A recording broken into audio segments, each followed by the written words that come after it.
السلام علیکم۔ Information technology کے اس دور میں اگر کہا جائے کہ ہم جہالت کے دور میں ہیں، یا یہ کہا جائے کہ ہم جہالت کے فتنے میں مبتلا ہیں، تو شاید کسی کو عجیب لگے۔ غیر مسلم تو اس بات کا قطعی انکار ہی کر دیں اور کہنے والے کو ہی جاہل کہہ کر اس کا مذاق بنا دیں، لیکن کچھ مسلمان بھی اس بات کو سمجھ نہیں پاتے۔ وہ جب علماء دین سے یہ بات سنتے ہیں کہ جہالت بڑھتی جا رہی ہے تو پریشان ہو جاتے ہیں اور سوچتے ہیں کہ دیکھا جا رہا ہے دنیا میں پہلے کی بنسبت لوگ زیادہ پڑھنا لکھنا جانتے ہیں، زیادہ زبانیں سمجھتے ہیں، پہلے سے زیادہ پیچیدہ مشینوں کا استعمال کرتے اور دنیا بھر کی انفارمیشن رکھتے ہیں۔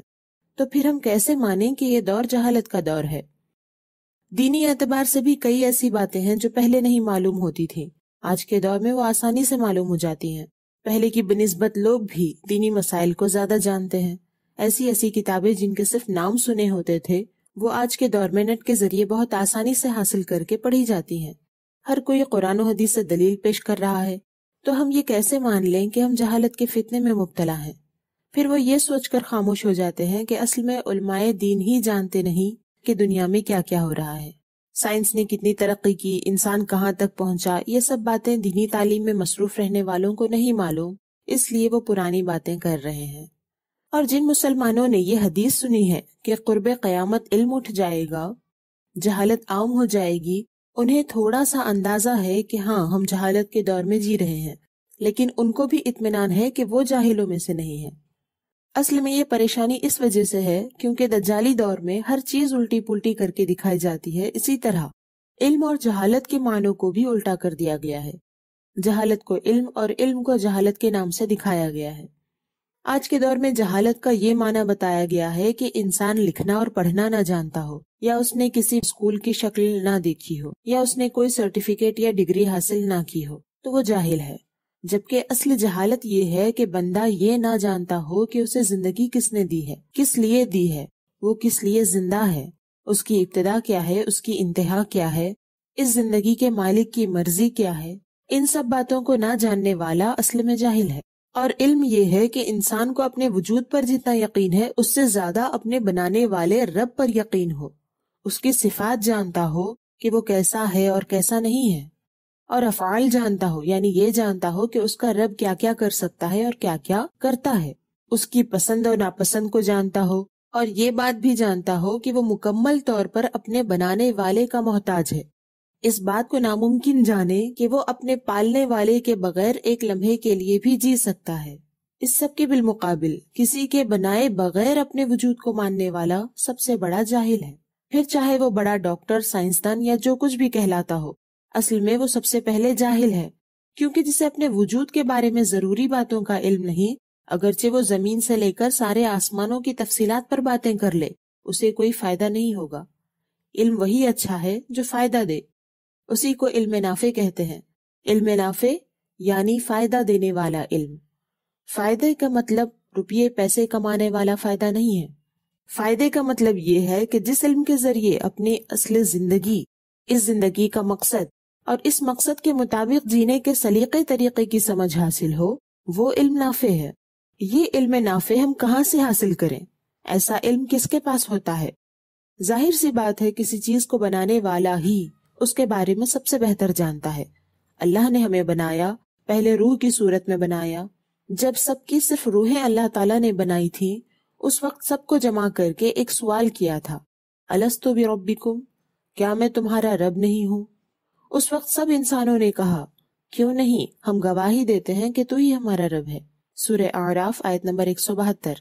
یعنی اس وقت انسانوں کو اللہ کے بارے میں علم تھا، اس کے بعد جب اللہ نے ہمیں دنیا میں بھیجا تو اس بات سے لا علم پیدا کیا۔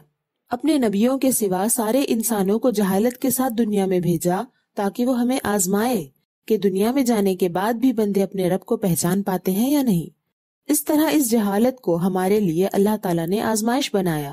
ہاں، اس نے ہم پر اپنے فضل و کرم سے احسان فرما کر علم بھی دنیا میں اتارا، اپنی کتابوں اور نبیوں کے ذریعے وہ باتیں یاد دلائیں جو دنیا میں آ کر ہم بھول گئے تھے۔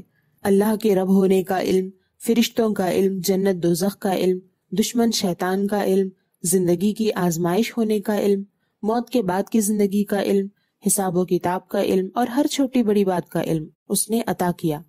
اس علم کے عطا ہونے کے بعد جہالت کی آزمائش سے نکلنے کے لیے ہم پر لازم ہے کہ ہم علم حاصل کریں، اللہ کی کتابوں، رسولوں، فرشتوں، آخرت، شریعت وغیرہ کا اتنا علم حاصل کریں کہ ان پر ایمان پختہ ہو، پھر اپنے مقصد حیات کو پہچان کر اس کے مطابق جینے مرنے کے راستے پر پورے اطمینان اور استقامت کے ساتھ چلیں۔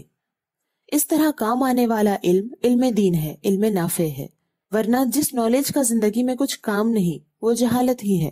جو شخص علم کی باتیں تو کرتا ہے لیکن اس سے زندگی کے مقصد کو حاصل نہیں کرتا، وہ جہالت کے فتنے میں پھنسا ہوا ہی ہے، اصل میں وہ جاہل ہی ہے، صرف جانکاری اسے کوئی فائدہ نہیں دے گی۔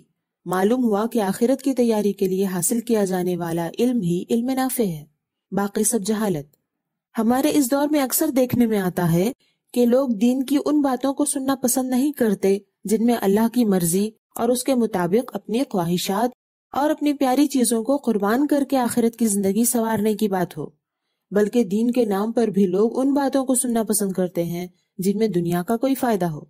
اس لیے علماء دین سے لوگ یہ سوال تو کرتے ہیں کہ بچے کا نام کیا رکھیں تاکہ عربی جاننے والے علماء کے ذریعے عربی فصیح، انوکھا، نیا اور نیک نام حاصل ہو جائے، لیکن اس بچے کی تعلیم، کمائی، شادی وغیرہ جیسے اہم فیصلے اپنی خواہشات کے مطابق کرتے ہیں۔ اس کا نتیجہ یہ ہوتا ہے کہ نام کے معنی تو بہت خوبصورت ہوتے ہیں لیکن باقی منمانی فیصلوں کی وجہ سے زندگی بدصورت اور آخرت برباد ہو جاتی ہے۔ اسی طرح لوگ دنیاوی مشکلات دور ہونے کے وظیفے تو معلوم کرتے ہیں لیکن اس بات کو جان کر کہ حرام کا نوالا اور حرام کا لباس ہو تو کوئی دعا قبول نہیں ہوتی، حرام کمائی چھوڑنے کے لیے راضی نہیں ہوتے۔ شادی کے کارڈ پر ان نکاح من سنتی تو چھاپ دیتے ہیں لیکن شادی کی ساری کارروائی اپنی خواہشات کے حساب سے کرتے ہیں۔ یہ بہت چھوٹی چھوٹی باتیں ہیں۔ اس طرح اگر بڑی بڑی حرکتوں کو غور سے دیکھا جائے تو معاملہ یہی نظر آتا ہے کہ دین کے معاملے میں جو لوگ باتیں کرتے ہیں وہ بھی اصل میں اپنے خواہشات کے حساب سے کرتے ہیں، تو آپ سمجھ سکتے ہیں کہ وہ علم ہے یا جہالت۔ ایسے ہی بنی اسرائیل کے ایک شخص کا تذکرہ اللہ تعالیٰ نے کیا، ارشاد فرمایا، اور ان لوگوں کو اس شخص کا حال سنائیے جس کو ہم نے اپنی آیتیں دی، پھر وہ ان سے نکل گیا، پھر شیطان اس کے پیچھے لگ گیا، سو وہ گمراہ لوگوں میں شامل ہو گیا۔ اگر ہم چاہتے تو اس کو ان آیتوں کی بدولت بلند مرتبہ کر دیتے، لیکن وہ تو دنیا کی طرف مائل ہو گیا اور اپنی نفسانی خواہشات کی پیروی کرنے لگا، سو اس کی حالت کتے کی سی ہو گئی کہ اگر تو اس پر حملہ کرے تب بھی وہاں پہ، یا اس کو چھوڑ دے تب بھی وہاں پہ۔ یہی حالت ان لوگوں کی ہے جنہوں نے ہماری آیتوں کو جھٹلایا، سو آپ اس حال کو بیان کر دیجئے، شاید وہ لوگ کچھ سوچیں۔ سورہ اعراف آیت نمبر 175 176۔ جن لوگوں کو تورات پر عمل کرنے کا حکم دیا گیا پھر انہوں نے اس پر عمل نہیں کیا، ان کی مثال اس گدھے کی سی ہے جو بہت سی کتابیں لادے ہو۔ اللہ کی باتوں کو جھٹلانے والوں کی بڑی بری مثال ہے، اور اللہ ایسی ظالم قوم کو ہدایت نہیں دیتا۔ سورہ جمعہ آیت نمبر 5۔ ان آیات سے پتہ چلا کہ جو لوگ دین کی باتیں جانتے تو بہت ہیں لیکن ان باتوں سے اللہ کی مرضی اپنانے اور اس کے مطابق جینے سے بھاگتے ہیں، وہ جانوروں کی طرح ہیں۔ انہیں وہ باتیں کوئی فائدہ نہیں دیں گی جس کو وہ علم سمجھتے ہیں، کیونکہ بہت ساری نالج ہونے کے باوجود جو دنیا کی حقیقت سے جاہل رہا، نہیں جان سکا کہ یہ دنیا بہت جلد فنا ہونے والی ہے، اس کی ہر چیز تباہ و برباد ہونے والی ہے، اور یہ دنیا اس کی منزل نہیں بلکہ منزل تک پہنچانے والا راستہ ہے۔ جو اپنی زندگی کے مقصد کو نہ جان سکا، اسے بھولا رہا، اور جب جاننے والے علماء نے اسے یاد دلانا چاہا تو اس نے سننا گوارا نہ کیا، نہ ہی خود جاننے اور یاد کرنے کی کوشش کی۔ ایسا بندہ اپنے رب کے بارے میں جاننے کے باوجود اس سے غافل رہا، اپنی سچی ذمہ داریاں، اپنی موت اور موت کے بعد کی زندگی وغیرہ کو بھول گیا۔ وہ بس اپنی دنیاوی ضروریات اور خواہشات کو جینے کا مقصد بنا لیا۔ یہ ہے اصل جہالت جس میں اس دور کے اکثر لوگ مبتلا ہیں۔ آخرکار یہی جہالت تباہی کی وجہ ثابت ہوگی۔ قبر میں اس سے فرشتے بھی کہیں گے، نہ تو نے کسی سے علم حاصل کیا، نہ جاننے کی کوشش کی، پھر اسے عذاب دیا جائے گا۔ حوالہ بخاری شریف کتاب الجنائز۔ حقیقت یہ ہے کہ جو شخص جتنا زیادہ جاہل ہوتا ہے وہ اللہ کی مرضی سے اتنا زیادہ بے پرواہ ہوتا ہے۔ اس کے جینے کا طریقہ یہ ہوتا ہے کہ وہ اپنی خوشی کے لیے جیتا ہے، اللہ کی ناراضگی کا اسے خوف نہیں ہوتا، کیونکہ وہ یہ نہیں جانتا کہ اللہ کی ناراضگی کا انجام کیا ہوتا ہے۔ اگرچہ وہ لفظوں میں تو جانتا ہے کہ اللہ جس بندے سے ناراض ہو جائے اسے سخت عذاب دیتا ہے، لیکن اس بات کا اسے صحیح علم نہیں ہوتا تبھی وہ اللہ کے حکم پر عمل نہ کرنے کی ہمت اور حماقت کرتا ہے۔ نہ اسے زندگی کا مقصد کا پتہ ہوتا ہے، نہ موت کے بعد کی زندگی پر یقین، جس کی وجہ سے وہ اللہ کے حکام پورا کرنے سے بیزار رہتا ہے۔ ماڈرن سائنس اور ٹیکنالوجی نے انسان کو زمین آسمان، ان دونوں کے بیچ اور اندر، انسانوں، حیوانوں اور ان کی گنتی کے بارے میں تو بہت کچھ بتا دیا، لیکن وہ یہ نہیں بتا سکی کہ انسان کی پیدائش کی وجہ کیا ہے اور انسانیت کا انجام کیا ہے۔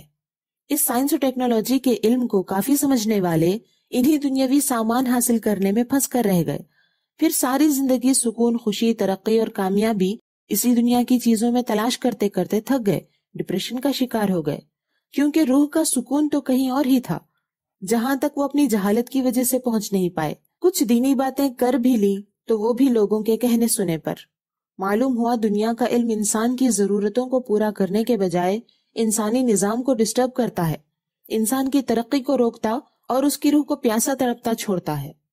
اس سب کے بالمقابل جو شخص جتنا زیادہ علم نافع حاصل کرتا ہے وہ اپنے رب کی ناراضگی سے اتنا زیادہ ڈرتا ہے۔ اللہ تعالیٰ نے ارشاد فرمایا، اللہ سے ڈرنے والے اس کے بندوں میں سے علماء ہی ہوتے ہیں، سورہ فاطر آیت نمبر 28۔ کیونکہ علم نافع رکھنے والا یہ جانتا ہے کہ رب ہی باقی ہے، اس کے سوا سب کچھ فانی ہے، اسی کے پاس پلٹ کر جانا ہے، اگر وہی ناراض ہو جائے تو سب برباد ہے۔ پھر وہ مزید علم حاصل کرتا ہی رہتا ہے تاکہ آخری سانس تک ان ذمہ داریوں کو پورا کر سکے جو اس کے رب نے اس پر ڈالی ہیں۔ وہ یہ بھی جانتا ہے کہ صحیح علم اس کے رب ہی کے پاس ہے، اسی نے اسلامی شریعت کے نام سے اپنے نبی کے ذریعے ہم تک وہ علم پہنچایا جس میں اس نے مکمل زندگی گزارنے کا صحیح طریقہ بتایا ہے، انسانی زندگی کے دکھوں اور مسائل کا علاج بھی بتایا ہے، دنیاوی مادی ضرورتوں کو بہترین انداز میں پورا کرنے کے ساتھ ساتھ روحانی ضروریات کو پورا کرنے کا طریقہ بھی اللہ نے اس میں بتایا ہے۔ انسان کی ابتدا سے انتہا یعنی اس دنیا کے بعد آخرت تک کے معاملات صرف علم وحی، قرآن و حدیث ہی بتا سکتا ہے۔ ان سب باتوں کو جاننے والا یہ بھی جانتا ہے کہ علم نافع حاصل کرتے رہنے میں ہی انسان کی ترقی ہے۔ مال و دولت اور عزت و شہرت کمانے میں پھنس جانا اپنی ترقی کو روکنا ہے، کیونکہ موت کے بعد کی زندگی علم نافع کے ذریعے ہی آباد ہوتی ہے، جبکہ یہ دوسری چیزیں اس میں رکاوٹ بن سکتی ہیں۔ انسان کو دنیا کا ساز و سامان بھی اسی وقت فائدہ دیتا ہے جب اس انسان کے پاس علم نافع ہو، ورنہ جہالت میں اچھی چیزوں سے بھی بندہ نقصان اٹھاتا ہے۔ اس کی تفصیل انشاءاللہ تعالی مال کے فتنے میں بتاؤں گی۔ بہرحال ان نازک حالات میں اپنی آخرت کے سفر کی فکر کریں، علم اور جہالت کے فرق کو خوب سمجھنے کی کوشش کریں، ہر طرح کی جہالت اور فضول انفارمیشن سے بچتے رہیں، علم نافع حاصل کرتے رہیں اور اس کے مطابق عمل کرتے رہیں۔ اس سے متعلق کوئی سوال ہو تو کمنٹ کریں، انشاءاللہ تعالی ضرور سب کے سوالات کے جواب دینے کی کوشش کی جائے گی۔ اپنے اور اپنے پیاروں کا خیال رکھیں، اللہ کے ہو کر رہیں۔ اللہ حافظ۔